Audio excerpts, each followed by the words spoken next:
there's evidence of growing confusion among the public about the new COVID restrictions being put in place in the northeast of England. And that confusion seems to extend to government ministers and to Boris Johnson himself. The Prime Minister apologised earlier today for failing to give an accurate answer about the new restrictions. He'd been asked to clarify them after one of his ministers said that she could not provide an answer. So here's a reminder. These are the areas in the northeast of England where a new law banning households from mixing indoors, including in pubs and restaurants, will come into force from midnight tonight. And people in these areas who break the rules will face the possibility of being fined. Well, let's join our North of England correspondent Fiona Trott, who's in Newcastle, with the latest tonight.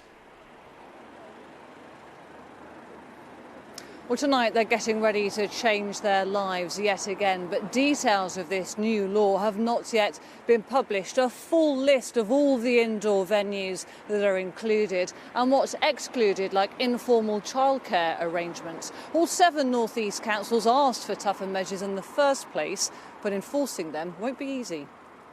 Hiya, I'm just here from Newcastle City Council. I'm just hours away from enforcing a new law. You've got your QR code, I can see. 25 council staff patrolling a whole city and trying to advise managers about details they haven't yet seen. It's not just staff who have questions, it's customers too. Just trying to understand one rule and then another one comes in and then you're thinking, oh well. It's just very confusing of what to do. It's changing every single day. Well, I don't think they know where they're all themselves. No. That's all I've got to see on it, you know what I mean?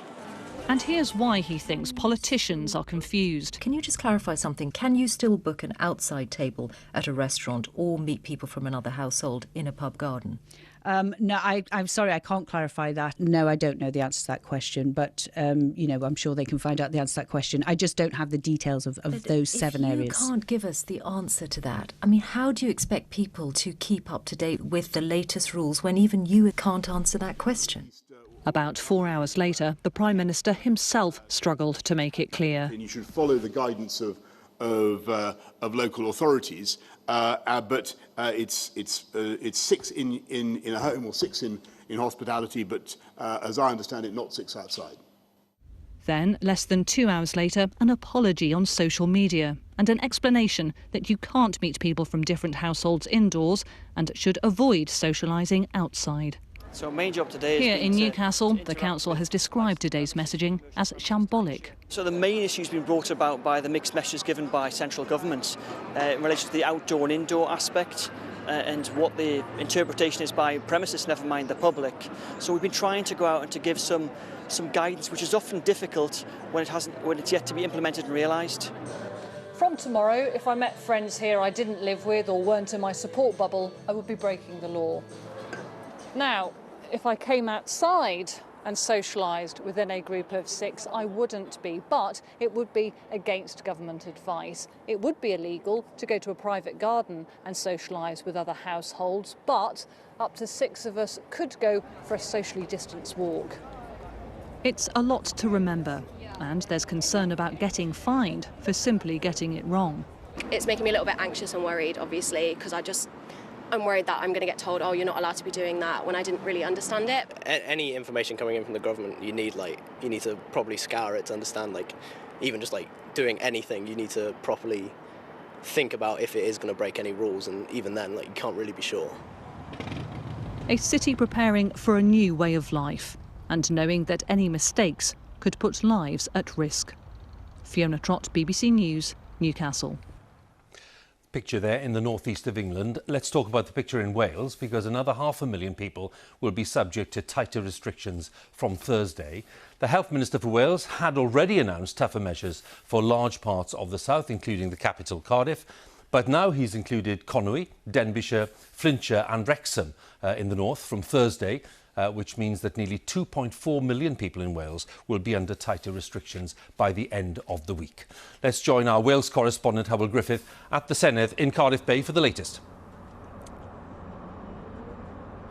Hugh, when these latest lockdowns come in on Thursday evening, it will mean 3/4 of the Welsh population are under those stricter measures. Increasingly, it's a question of, well, what can be done to protect the remaining quarter of Wales, people living largely in rural parts of North and West Wales. Well, it's about trying to contain the transmission. And on a day with so much confusion and consternation over what local lockdowns mean, it's worth reminding ourselves what the rules are here in Wales. In local lockdown areas in Wales, it means you can't meet people indoors if they don't live in your household, and people can't travel in or out of local lockdown areas without a valid reason.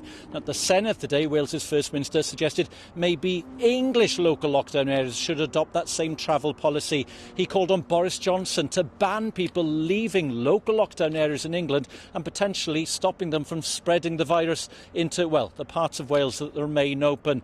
Those parts are very worried about the future of tourism in Wales. It's a porous border, but many people are confused now and starting to cancel their bookings already. Hywel, for the latest there, many thanks, Hywel Griffith there in Cardiff for us. Well, in Northern Ireland, the devolved government there has announced a curfew for pubs and restaurants. They'll be banned from serving customers after 10:30 p.m. and will have to close their doors by 11 p.m. The curfew will come into force from midnight tomorrow. Time for our look at the latest government figures. And they show that there were 7,143 new coronavirus infections recorded in the latest 24-hour period. That means the average number of new cases reported per day in the past week is 6,087. And as new cases have climbed, so have daily hospital admissions, with 342 people being admitted on average each day over the past week. That number does not include Scotland. 71 deaths were reported of people who died within 28 days of a positive COVID-19 test. That means on average in the past week 35 deaths were announced every day in this bracket, which takes the total number of deaths so far across the UK to 42,072. Well, here with me is our health editor, Hugh Pym. Can we talk about the figures first, Hugh, and that rather startling number that we have now of new cases? Yes, Hugh, it's a curious mixture of data that we've seen. That figure of more than 7,000 daily reported cases, the highest since the start of the pandemic. We should remember, though, back in March and April, far fewer people were being tested. A lot of infections weren't being picked up. The number of deaths, sadly, is the highest since June. Daily reported deaths, 71. But interestingly, the number of new hospital admissions with people very ill with COVID-19 in England has fallen now for 4 successive days, and in Wales for 3 successive days. Now, a lot of people are watching closely to see whether the new rule of 6 introduced 2 weeks ago might have had an impact. The view is we need a bit more data to be sure if there is any new trend. What kind of light can you shed on this debate about the way the government is explaining measures, given that we've seen some confusion today? How are people to read that? Well, a lot of confusion, as you say, in Westminster as well as in the North East about this new law preventing people meeting up with others in indoor venues. We're going to see the same almost certainly introduced in Merseyside, probably in the days ahead, so the messaging will have to be got right there. It has to be said, in the affected areas in Wales we were hearing about, there is this legal ban at the moment on households mixing with others in pubs and restaurants. That seems to have been accepted with a lot less confusion. Now, Boris Johnson will have a press conference tomorrow with his chief advisors, Sir Patrick Vallance and Chris Whitty. We're told it's an update, probably no big new announcements, but certainly a lot of questions over that issue of messaging. Hugh, once again, many thanks. Hugh Pym, our health editor there.